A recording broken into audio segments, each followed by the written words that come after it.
আল্লাহ রাসূল সাল্লাল্লাহু আলাইহি ওয়াসাল্লাম বলেছে অধিকাংশ নারীরা জাহান্নামী হবে। আমি যখন রাস্তায় ওয়াজ করার জন্য বের হয়ে যাই, আমি রাস্তায় দেখি কিছু মা বোনেরা এমন ভাবে বেপরদায় চলাফেরা করছে।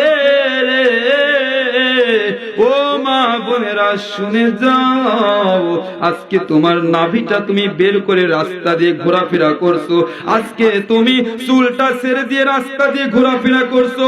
একটাবার কি লক্ষ্য করনি আমার মায়ার নবী রাহমাতুল আলামিনের হাদিসের মধ্যে উল্লেখিত যে এই মা বোনেরা এই জমিনের উপর পেটটা বের করে নাভিটা বের করে রাস্তাঘাটে চলাফেরা করে, যারা মাথার চুল ছেড়ে দিয়ে রাস্তাঘাটে চলাফেরা করে, যারা বেপরদায় চলাফেরা করে, মৃত্যুর পর কবরটা তাদের কেমন হবে জানেননি?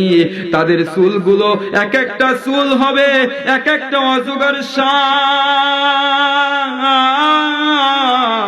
আর তার পেটটা হবে আগুনের গোলা জোরে পড়ে। নাউজুবিল্লাহ। ইয়া মা বোনেরা, এই আতিকের কাছ থেকে আজকে শুনে যাও, তোমরা যে বেপরদায় চলো, তোমাদের প্রতিটা চুল, তোমাদের এই মাথার কেশগুলো এক একটা অজগর সাপ হবে, আর ওই অজগর সাপ তোমাকে ধ্বংসন করতে লাগবে। এ মা বোনেরা শুনে লও, খবরদার খবরদার বেপরদায় চলবে না, খবরদার বেপরদায় চলবে না। যেরকম নামাজ রোজা ফরজ, পর্দা করা ফরজ, কথা বলেন ঠিক কিনা? স্বামীর খেদমত করবে, পর্দা করবে, নামাজ রোজা করবে। কারণ অনেক মা বোনেরা দেখা যায় নামাজ রোজায় কিন্তু অনেক মা বোনেরা ভক্ত আছে, কথা বলেন ঠিক কিনা?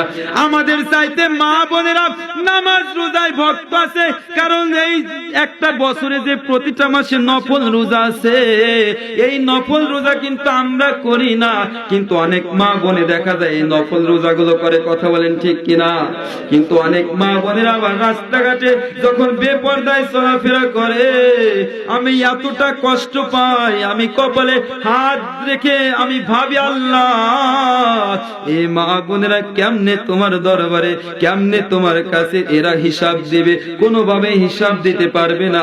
এই যে বিয়েতে হলুদের অনুষ্ঠান করা হয়, জিল্লু ভাই যে বিয়েতে যে হলুদের অনুষ্ঠান করা হয়, এটা কিন্তু সম্পূর্ণ নাজায়েজ। এই যে বিয়েতে হলুদের অনুষ্ঠান করা হয়, একজন নারীর জন্য কয়জন জাহান্নামে যাবে জানেন? 3 জন মানুষ জাহান্নামে যাবে একটা মেয়ের জন্য। যারা বেপরদায় রাস্তাঘাটে চলাফেরা করে, আমি বাবাদেরকে বলি আপনারা একটু লক্ষ্য রাখবেন, একটা মেয়ের জন্য 3 জন জাহান্নামে যাবে। একটা মেয়ে যদি বেপরদায় চলাফেরা করে তার স্বামী জাহান্নামে যাবে, একটা মেয়ে যদি বেপরদায় চলাফেরা করে তার বাবা জাহান্নামে যাবে, একটা মেয়ে যদি বেপরদায় চলাফেরা করে তার মা, তার বড় সন্তান জাহান্নামে যাবে। তাহলে দেখেন মেয়েদেরকে কিভাবে রাখতে হবে, স্ত্রীদেরকে কিভাবে রাখতে হবে। বিয়েতে হলুদের অনুষ্ঠান করা হয়, এগুলো একবারে সম্পূর্ণ নাজায়েজ। খবরদার, আমি যেন সামনের বছর যদি আল্লাহ আমাকে এখানে আনায়, আমি যেন সামনের বছর এসে শুনি যে আপনারা অন্তত যে কয়জন এখানে ওয়াজ শুনতেছেন বসে, এই মানুষগুলোর বাড়িতে যেন কোনো বিয়ের অনুষ্ঠান যেন হলুদের অনুষ্ঠান না করেন। আমি সামনের বছর এসে আবার শুনবো, মনে তো থাকবে না। খবরদার হলুদের অনুষ্ঠান করবেন না। আপনারা কি মৃত্যুর কষ্ট জানেন কেমন? মৃত্যুর কষ্টের কথা কি একটাবার ভাবছেন?